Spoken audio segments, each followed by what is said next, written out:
Councillor King, you know I was looking at you. Well, Chair, I didn't want to disappoint you. I have several points, but I'll begin with a very simple question. Have we taken legal advice about the legality of the removal of the lay-by on East Road in Cambridge, please? Glad you answered that. Insofar as talking to colleagues in policy and regulations team, that's why we had an ETRO. Sorry, one of the speakers queried whether it was actually legal to remove that lay-by, and I think he was referring to an historic land transfer. Exactly right, but, I was. Unfortunately ran out of time.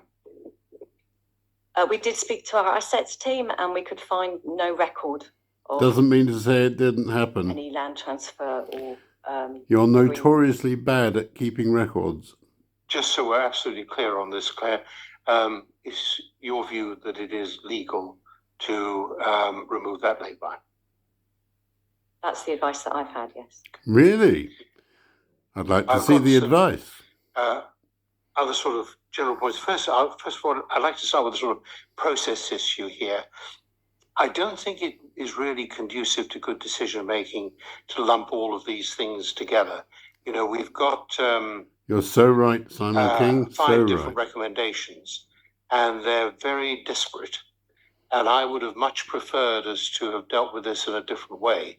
So I think if I could request, please, that if this comes to us in future, it can be done in a different way so that we can actually have a more informed debate, because people made a variety of points, well-made points, and it was quite difficult to follow which ones they referred to. You very helpfully said that it would be good if people could identify it, but more needs to be done, I think, Chair. 400 pages of detailed notes. And no just wonder you following can't on make a that decision. Issue, I'd really like to see B and C and D. B, C, and E actually come back to this committee rather than delegate the authority to the executive director and the chair and vice chair. That would be my preferred approach.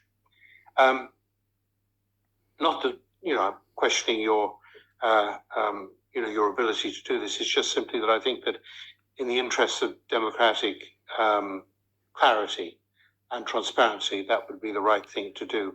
Well said, Simon King. I'm just going to make a general point here that I think, I'm very dubious about any measures that are perceived to penalize the motorist. I know the traffic has risen greatly, and I know that there's, the climate change issue and so on, but the use of cars and other commercial vehicles is essential to the economy. And I think we must always bear that in mind. And our efforts to encourage active travel, which I support, must be balanced against this. Well and I'm not said. sure we always get that right.